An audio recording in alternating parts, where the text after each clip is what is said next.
Fala, rapaziada, tudo bem? Quem está falando contigo é o Rafael Torres e a gente está de volta. Só que agora não cuidando de uma prova de múltipla escolha, como a gente veio fazendo até aqui, agora a gente cuida das discursivas, das chamadas específicas. No caso da minha matéria em especial, língua portuguesa, que foi chamada pelo Enem de linguagens, mas que para algumas provas ganha de novo o nome, língua portuguesa, a gente precisa entender que os mais diversos vestibulares Brasil afora se subdividem em dois tipos de prova. Eu estou falando do português, por algumas inclusive chamado de instrumental, prova cujo principal objetivo é aferir o conhecimento de língua como instrumento de compreensão, de interpretação das informações, e eu tenho uma outra vertente que vai cuidar muito mais do aspecto técnico da língua. Matérias como morfologia e sintaxe aparecem de uma forma mais descompromissada com o conteúdo, simplesmente pela norma gramatical mesmo. É importante ressaltar, entretanto, voltando a falar da instrumental, que aparentemente eu estou falando de uma prova só de interpretação, o que na verdade não procede. Tá? Essa interpretação pura e seca, como a gente foi acostumado a entender ao longo do tempo, é uma interpretação que está desvinculada de técnica, é o famoso qual foi a intenção do autor. Esse qual foi a intenção do autor, totalmente descartado num vestibular como o de hoje, por um simples motivo. Se ele conseguiu chegar a um determinado efeito de significado, isso só foi possível a partir do momento em que ele imprimiu técnica para o texto que ele escreveu. Então é muito importante ressaltar que a prova que você faz agora, essa prova discursiva, aparentemente de uma interpretação vaga, vazia, sem técnica, no fundo, pede essa técnica de você. O que eu separei para a gente hoje é um conjunto de questões de variadas bancas Brasil afora, que vão colaborar para quaisquer provas instrumentais ou específicas que você venha fazer. Então hoje a gente fala de classe gramatical, a gente fala de figura de linguagem, a gente fala de uma série de itens teóricos que aparecem sim em quaisquer provas que vocês venham a fazer, e é importante ressaltar que independente da banca, isso vai ser útil. Tá? As bancas coincidem em certos aspectos, e esses aspectos que eu tentei trazer para cá hoje. Beleza? Então vamos começar essa brincadeira.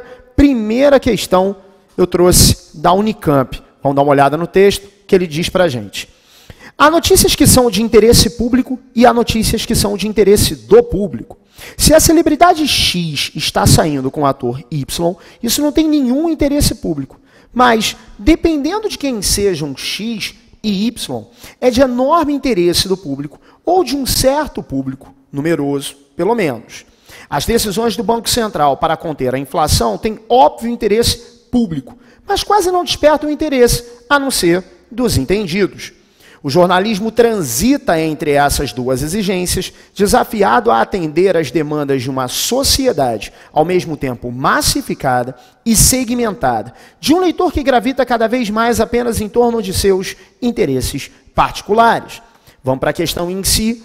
A palavra público é empregada no texto, ora como substantivo, ora como adjetivo. Exemplifique cada um desses empregos com passagens do próprio texto e apresente o critério que você utilizou para fazer a distinção. Volta para cá. Falar de classe gramatical é falar de um item histórico na tua vida como estudante. Entretanto, me parece ainda haver uma certa confusão entre conceitos de classe gramatical. Em primeiro lugar, para eu definir uma classe gramatical, eu preciso de 3 critérios. Volta para o quadro, vamos falar um pouquinho de cada um desses critérios. Existe um critério, voltando aqui, vamos lá. Existe um critério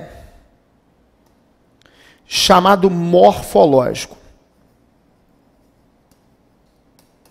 Esse critério morfológico vai decidir o seguinte, volta para cá. Esse critério morfológico vai decidir se a forma da palavra varia ou não. Nesse sentido, eu consigo dividir as classes em 2 grupos. Um grupo de palavras de classes variáveis, que são 6, e um outro grupo de 4 classes chamadas invariáveis, que são 4. Então, quando você decidir a classe gramatical de um termo em prova, toma cuidado para ver se essa classe pode ou não sofrer variação. Primeiro critério, porém não é o único. E isso pode fazer diferença numa questão como essa. Volta para o quadro, deixa eu dar uma olhada no segundo critério, que é o critério sintático.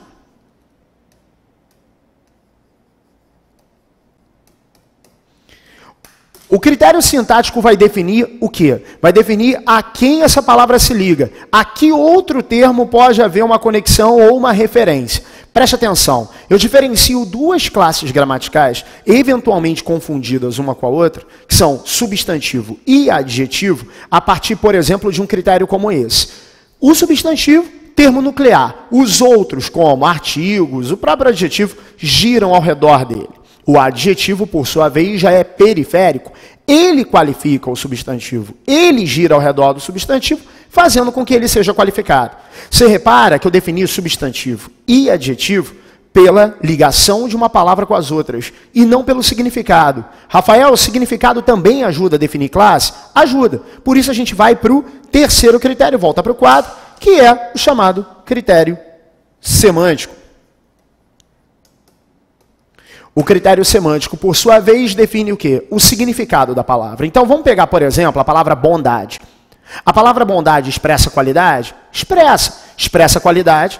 Entretanto, isso não faz de bondade um adjetivo. Porque bondade é um termo nuclear. Então, bondade justa, bondade honesta, bondade é substantivo. Bondoso, ao lado de uma palavra como homem, como senhor, se tornaria adjetivo, porque não só eu qualifico, mas também faço essa conexão com o termo ao qual a palavra bondoso se refere. Então, para você definir classe gramatical, vamos ficar com essas três bases de classificação: morfologia, semântica e sintaxe. São 10 as classes gramaticais do português. E eu sei que na hora da prova, para lembrar das 10, é um pouquinho complicado. Vamos combinar uma coisa? Vou montar para você um enunciado com um exemplo de cada uma das 10 classes, e aí você leva isso para a prova, anota lá em cima e acaba te facilitando a vida. Pode ser? Então volta para o quadro. Deixa eu dar uma olhada nessa frasezinha, que de repente pode salvar algumas questões da tua avaliação. Uma frase extremamente simples. Na verdade, são duas frases que eu vou montar num enunciado fácil de decorar e que pode colaborar, repito, para que você resolva algumas dessas questões. Quando eu digo assim, por exemplo, ele errou muito, mas com uns 3 bons motivos. Ele errou muito, mas com uns 3 bons motivos. Você vai perceber que nesse enunciado as 10 classes estão exemplificadas. Vamos dar uma olhada em cada uma delas? Volta para o quadro. Eu comecei com o ei, e esse ei está expressando um sentimento, poderia também expressar um contato. Eu estou falando da interjeição. A gente segue para o ele, e o ele fazendo referência a um nome, substituindo o nome, atuando em prol do nome, daí pronome. Errou, expressando uma ação, poderia ser um estado ou um processo, estou falando do verbo. O muito, que está intensificando a ação de errar, gerando o que a gente conhece como advérbio. O mais, fazendo a conexão entre duas orações, uma com verbo explícito e a outra com verbo implícito, que está aqui, que é o errou, e aí eu estou falando de uma conjunção. O com, fazendo a conexão entre o errou subentendido e uns 3 bons motivos, é a preposição. Uns, dizendo que são 3 bons motivos quaisquer, estou falando do artigo. 3, quantificando os motivos, numeral. Bons, qualificando e concordando com motivos adjetivo e motivos substantivo. Você está com as 10 classes gramaticais na mão, leva esse enunciadinho para a prova, escreve lá em cima ou em algum espaço disponível que você tem, e com isso, você, numa questão como essa, consegue resolver de forma muito mais fácil. Agora, vamos para a questão em si. Volta lá. Ele pede para você identificar onde a palavra público funciona como cada uma dessas classes. Aí eu preciso voltar para o texto para encontrar isso. Dá uma olhada aqui. Quando eu falo, por exemplo, em interesse público, eu estou falando da palavra público qualificando, girando ao redor de interesse. Então, nesse caso, eu estou falando de um público que pode ser classificado como adjetivo.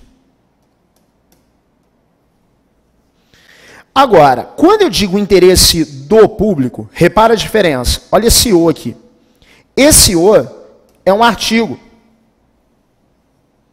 sendo artigo, eu pressuporia público já como o quê? Como um substantivo. A questão, então, repetindo, pede para você exemplificar cada um desses empregos com passagens do próprio texto e apresente o critério que você utilizou para fazer a distinção. As exemplificações estão aqui. Interesse público é a primeira. Interesse do público é a segunda. Interesse público, adjetivo público, porque concorda com o interesse. E interesse do público, público substantivo, por ser precedido por artigo. Você não precisa de mais nada além disso para poder confirmar a variação de classe. Tudo bem até aqui? Deixa eu dar uma olhada na letra B. Volta para o quadro. Qual é no texto a diferença entre o que é chamado de interesse público e o que é chamado de interesse do público? O texto vai exemplificar isso. Dá uma olhada antes, lá no início. Ó. As decisões do Banco Central para conter a inflação têm óbvio interesse público. Se é interesse público, é interesse da sociedade em geral, da sociedade como um todo, mas quase não desperta um interesse a não ser dos entendidos. Quando ele fala despertar interesse a não ser dos entendidos, ele está dizendo, na verdade, que existe uma necessidade social de ter atenção a isso. Entretanto, o que está acontecendo? Só alguns acabam se voltando para esse cenário. Então, quando ele fala interesse público, ele está falando de algo que é social como um todo. Só que ele pede para diferenciar interesse público de interesse do público. Volta para o texto, dá uma olhada. O jornalismo transita entre essas duas exigências, desafiado a atender às demandas de uma sociedade ao mesmo tempo massificada e segmentada. Agora, preste atenção. De um leitor que gravita cada vez mais apenas em torno de seus interesses particulares. De seus interesses particulares vai determinar o que a gente chama de do público, porque ele fala da celebridade X com o ator Y e que não tem nenhum interesse público, mas pode ser de enorme interesse do público. Então, quando eu falo do público, eu estou falando não de sociedade como um todo, mas de um segmento dela em especial. Então, do público, volta para mim. Curiosidade. Tranquilo? Então, a gente diferencia público e do público dessa forma. O que é público é geral. O que é do público é de um grupo em especial. Tudo bem? Fechada a primeira. Dúvida? Não? Tranquilo? Então, a gente parte para a segunda questão dessa primeira parte da resolução do FOCA de hoje. Dá uma olhada lá. Parte de uma poesia e volta para mim. Poesia, tem que tomar muito cuidado. O teu histórico em sala faz com que haja um certo receio quanto a textos poéticos, principalmente, repito, por causa daquela coisa do qual foi a intenção do autor, o que ele pensou em dizer, pouco importa. Não importa o que ele pensou em dizer, importa o que ele diz. A gente faz interpretação de poesia com base nas palavras que nos são dadas, e não pelo que a gente pressupõe que ele tenha tentado colocar a partir dessas palavras.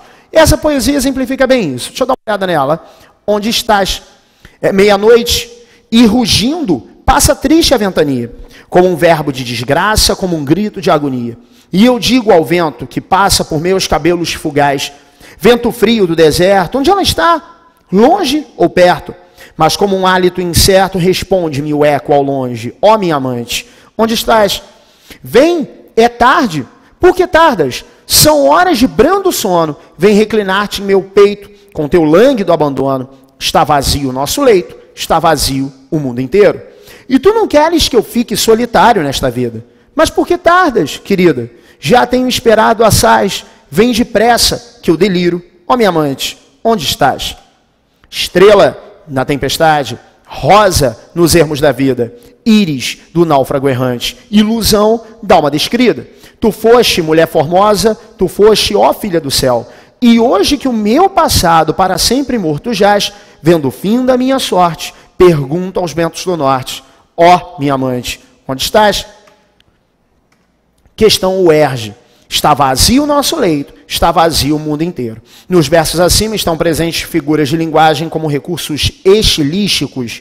Nomeie duas delas, explicando o efeito expressivo obtido com o seu emprego. Vamos tentar entender primeiro figuras de linguagem. Figura de linguagem, durante muito tempo, muito mais decorada do que compreendida. Figura é recurso, antes de ser um nome que você decora. Figura, na verdade, é quando a conotação ou sentido figurado suplanta a denotação ou sentido literal. Eventualmente você encontra na tua prova questões que pedem a figura como recurso, ou seja, qual foi o efeito que a figura obteve.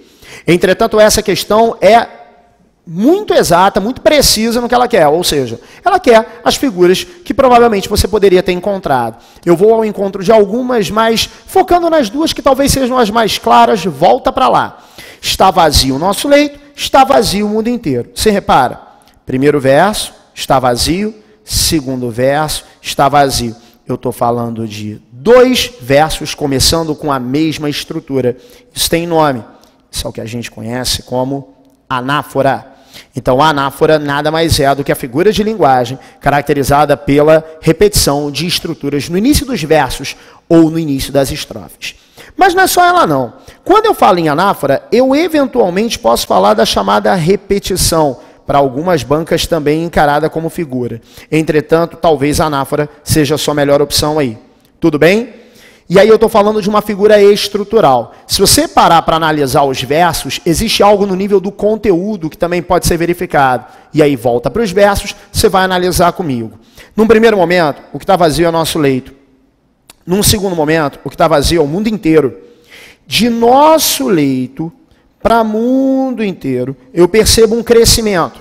E esse crescimento garante a ocorrência de uma outra figura que está caracterizada, na verdade, por esse aumento gradual, o que faz com que a gente possa também tirar daí a gradação. Então, eu tenho anáfora, eu tenho repetição, eu tenho gradação, por esse aumento que vai de leito a mundo, mas o simples fato de o mundo inteiro estar vazio me permite uma outra figura. Volta para lá. O mundo inteiro vazio, exagero proposital, né? Então eu estou falando de uma outra figura também bastante conhecida, chamada de hipérbole. É o exagero proposital. Quando você encontra uma questão desse tipo em prova, pedindo 2 figuras, fica muito atento. Rafael, eu encontrei 65 figuras. Não importa, se pediu 2, entrega 2. O que as pessoas que fazem prova discursiva precisam entender, e elas demoram um pouco às vezes para entender, é que na verdade a prova ela é feita de 2 aspectos. O conteúdo que você aprende para que ela possa ser resolvida e a obediência aos enunciados. O enunciado também te mede quanto ao nível de critério que você teve na hora de escolher sua resposta. Preste atenção ao número de linhas que as questões te disponibilizam. Essas linhas significam, frequentemente, o tamanho que a banca já pressupôs para a sua resposta. Esse tamanho, na verdade, precisa ser respeitado. E o respeito a esse tamanho pode garantir muitos pontos como resultado final. Vale lembrar que, dentre as figuras de linguagem que caem em prova, 2 grupos são os mais comuns, chamadas figuras de palavra, grupo no qual eu encontro metáfora, metonímia, catacrese, e as chamadas figuras de pensamento, antítese, paradoxo, hipérbole, eufemismo. Preste atenção que, como eu estou falando de figuras de linguagem, repetindo o que a gente tinha conversado agora há pouco, ou a prova vai em cima do nome, ou a prova vai em cima do efeito que essa figura provoca. Fechado? Tem que estar atento a esses 2 detalhes para que a tua resolução seja a melhor possível. Tudo bem? Tranquilo? Segunda parte a gente volta falando a respeito de outros itens que também são muito comuns em prova discursiva. Falar de valor semântico de verbo, falar de modo verbal e de alguns outros detalhes, mas que daqui a pouco a gente conversa. Tá certo? Um abraço, até já.